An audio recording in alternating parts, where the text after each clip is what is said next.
Well, welcome.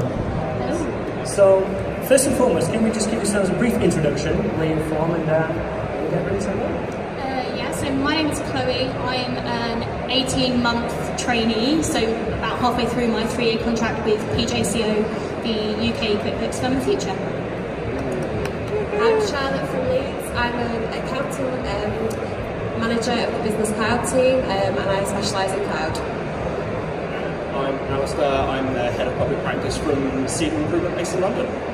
Thank you so much for joining us today. So, interestingly, we're talking a lot about how talent and fintech are combining clearly, and as I've said before, one of the key areas of recruitment, Alistair, is 62% of financial professionals find it the biggest challenge. Interestingly, with you leading a recruitment organisation, what are the trends that you're seeing come through in terms of recruitment? Certainly, what we've seen over the last maybe 5 years is that certainly more and more candidates coming to market are needing to be tech ready, to have that level of cloud-based certification or experience under the belt. It is becoming more of a requirement now for firms as they embrace technology and essentially become paperless across the market. So it's an increasing trend, and certainly one we're seeing more and more of. Thank you. And Charlotte, you're from a leading firm in clearly said. What have you seen in terms of the changing accounting practice? Over the 12 years I've been doing this, the biggest change has been in the last 2 years. We see a lot more automation, not much paper in the office at all clouds, all clients are now on the cloud, and actually the work has changed, so we can do more bookkeeping in-house because we can do it efficiently for clients, and actually that creates more opportunities for the advisory work and more touch points with the clients throughout the year. So we're looking at the future more and more. And I know you're on the brink of your exams. When are your exams? I've got the next one on the 6th of June. 6th of June. Good luck with the exams. Thank So, you. in terms of that, can you tell us, what have you seen in terms of training and education, how the trends have changed? Well, it's kind of difficult to comment on how trends have changed because I've only been there 18 months, so I haven't necessarily, I don't know the traditional methods of training, but from my perspective, the first month of our training contracts with PJCO, we're put straight onto the QuickBooks Pro Advisor courses so that we're best equipped to serve the clients. So like you were saying in your speech earlier, the millennials and the young students coming in are the ones that can best help the technological advances with our clients. So we're really pushed to know the depths of QuickBooks and its intricacies, because that's the package we use, so that then our clients can then be better served by us. Interesting. When you think about that, so we talk about obviously the training and education side. Charlotte, can you go back to your client base in particular? So have you seen a shift in the client base, and also what are clients asking for? Yeah, there's been a massive shift. We're no longer Yorkshire based. We now have clients, and we'll meet person. I've got some in London and Malaga. So, the fact that they're around the world, it doesn't matter, because with technology such as Skype, you can still have face-to-face meetings and still make connections with those clients. And obviously the work has changed because we're doing more bookkeeping, because of the QuickBooks and the automation within that, we can just do more and more of that sort of work. And then when you think about what firms are asking you, Alistair, when they come to you asking for any of these next set of candidates, what is it they're asking for? Are you seeing a change in that sense? We are, absolutely, and it's that more advisory-led individual, that individual that is able to take certainly work product from a much more advanced stage earlier on in their career, and is able to engage and really be that trusted advisor to certainly firms, to clients, and really to sit there and be that ultimate business partner and help that business grow and develop, rather than take on some more kind of bookkeeping type work that we've seen 10 years ago sort of around. If I ask you this question, I mentioned there about, we all know tech in terms of millennial and Gen Z, but in terms of everyday skills, what do you see are your everyday skills that you can bring to a practice? Well, I think there's quite a few. I'd probably sit here and bore you for hours, but the most prevalent is communication.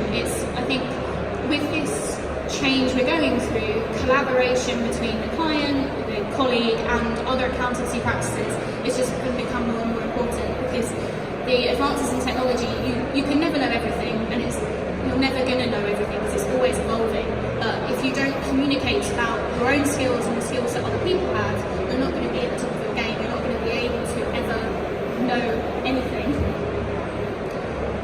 today we talked a lot about changing technology. We went from deep automation, talk about machine learning and artificial intelligence. So, Charlotte, from your perspective, how are you looking to adapt to those changes? We've been going through a process at the minute, the Lean and Agile process, and on the back of that we've formed an IT team. So we're looking actually at our internal processes, so looking for the client's journey from the start to the end and looking to make that more efficient. We're also looking at robot automated processes, so that we don't have to repeat the same sort of data entry, so that will help make things streamlined. Wow, exciting times. And then Alistair, if we think about when we go back to the people that firms are looking for, what are they asking for in terms of either tech training or soft skills? What is being asked for? It's almost threefold. Absolutely, we're seeing more and more candidates and employers and candidates come to the market with some form of cloud-based certification.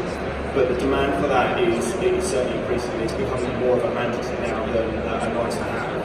And it's a combination of that plus good grounding in academics, generally trained at the same time, and then somebody that's then able to take really good interpersonal skills and then use all of that information and that tech to deliver a service to the end client. It's interesting. When we had our conversation, we were talking about do accountants almost hire an accountant who is tech savvy, or almost a data analyst who has a head for accountancy. It's they're growing their own changes. So wonderful. And then Chloe, we talked before about artificial intelligence and machine learning. From your perspective, when do you think that tipping point will be, and how could you see you using that in terms of your firm? Well, I think we're actually on that tipping point at the moment. With MTD now being compulsory, so many of our clients have to be tech ready, have to be on these technology platforms, that tipping point is happening right now, and we just need to keep the momentum going. We need to keep learning, keep investigating this technology, and really making sure that we can be as efficient as a practice, but also as efficient for our clients. Our clients don't want to spend time doing the menial jobs, they want to spend time running their business. So if we can harness the technology and keep that momentum, we can aid them to do that. When we think about that stat, 2/3 financial professionals, so the hardest thing is to recruit. Alistair, when you look at the marketplace, what is impacting that? What is making that so difficult for them to recruit? And it is a combination. There are firms out there that are still going through that transitional journey to really embrace cloud-based technology. And there is an increasing client base out there that has a demand for that technology and is already using it, but can't necessarily stay with their same firm because they haven't shifted with the times. It's a balance, and certainly we're seeing more and more firms that are making that journey, certainly leading the way. They grow certainly much faster, they take greater market share, and ultimately they are busier, and they're able to offer a higher calibre of work product at an earlier stage in somebody's career, which in turn is a better value proposition when, say for example, the same candidate is maybe seeing 4 or 5 other firms and the other firms don't offer that. So it is what they offer early on and how that then in turn opens further doors further down the road in terms of their career. And then in terms of when the door is open, Charlotte, when you see the new candidate come through, he or she, or the virtual door of course, what's the calibre of candidates coming through? What are the changes you're seeing in CVs come through? Yeah, I mean it's quite difficult to recruit at the minute because not everybody does have cloud experience, but actually I have seen a change over the last year. People have now got cloud experience and the certifications on their CV, and there's a lot of cloud experts that are looking to move on to perhaps a firm that does invest in the future and it is cloud-based. So I would say that the calibre is improving out there, definitely. And Chloe, how do you feel about this? So you hear about obviously CVs coming through the door. I know you're with Firm of the Future, PJCO, but if you were looking forward, how do you feel about hearing those two comments coming into you? If anything, it's highlighting that those letters after your name to say that you are ACCA or ACCA are just as important, but there's also the importance of focusing on the other courses, so the Pro Advisor and that sort of thing. If you haven't got those under your belt, in addition to those letters after your name, you're going to struggle. There's the traditional sense of accountancy that you'll still have to learn, you'll still have to know, but you need to ensure that just as much you're focusing on the future. Thank you. And then maybe let's move into a bit more advice now. So Alistair, what can the practices do today in terms of actually encouraging younger, more tech-savvy talent into their practice? I would say certainly be open-minded. A lot of firms where, maybe they are sat with the opportunity to hire something that does bring down tech to the table, embrace it and see what that can offer to the current client base, what that individual can bring to the wider team. We've been through a process recently with a candidate who came into the UK, and all of the firms that she was part of the interview process with solely focused around the fact that she had a cloud-based certification, and it was either in terms of adding to what the client or the clients that the firm currently had, often how that tied in, or it was bringing that firm's client base onto a cloud-based structure where they could provide a much more advisory service. And Chloe, you coming into the industry, tell us what your experience was like, and would you agree with that? And obviously I'm conscious your team was sitting at the very front, but tell us to Alistair's point, how they attracted you and what made you both? The one thing that really stood out to me about their advert was the structure of which they were offering. So I was obviously looking at numerous firms in the local area, but PJCO were the only one that said, right, in year one, we're going to get you in, and we're going to do X, Y, and Z, and we're going to train you in X, Y, and Z. And then in year two, you're going to progress through, and you're going to do another X, Y, and Z, and year three, etc. Whereas I felt that the other firms, they were saying, right, we're going to put you on a training scheme, full stop. And they weren't necessarily selling what that training scheme was, what that training scheme actually entailed. And I think that where you were saying earlier, where you don't necessarily want gratification, you don't want a round of applause to say, yes, you've done that step, but you want to know where you're going, you want to know each step as it goes. It's very, very interesting. That's great to hear the structure there, so great job. And I think they were nodding at the front there, so really good. Sean, what does that look like from your practice, but also what you were seeing in the industry, those that are doing that well, but those that maybe aren't? What was it also? Yeah, I think we take on a lot of graduates every year, and as you mentioned earlier, they're the people, the generation that know technology already. So we take on the people that are tech savvy, that have got a degree, but then we train them in our own way to become accountants. And I think the technology and the forward thinking part of the practice really appeals to our graduates. And also that flexible way of working, because we are the generation that want to be flexible, want to be able to work, and have a good life as well. So I think that really appeals to people. Excellent. I think as we're coming to an end of the panel here, with there being so many people here today, what would be your one key bit of advice, the key takeaway that the team should leave here today? We'll start with Alistair. I would say certainly be open-minded. Cloud and virtual accounting suppliers is a huge opportunity for firms to grow significantly.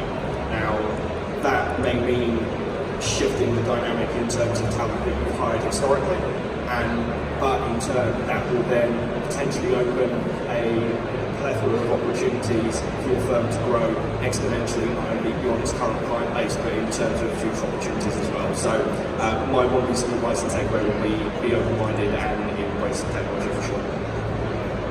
And then Sean?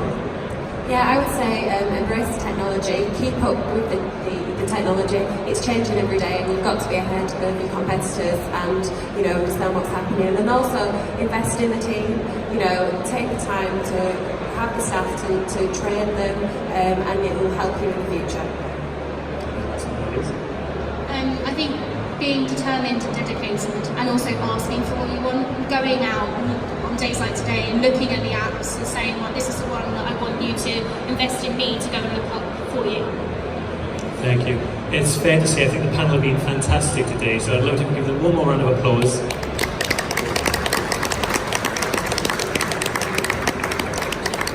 And that's the end of the keynote. What I would do first and foremost is thank many of you out there who are QuickBooks customers. Thank you for your support, and enjoy the rest of the day.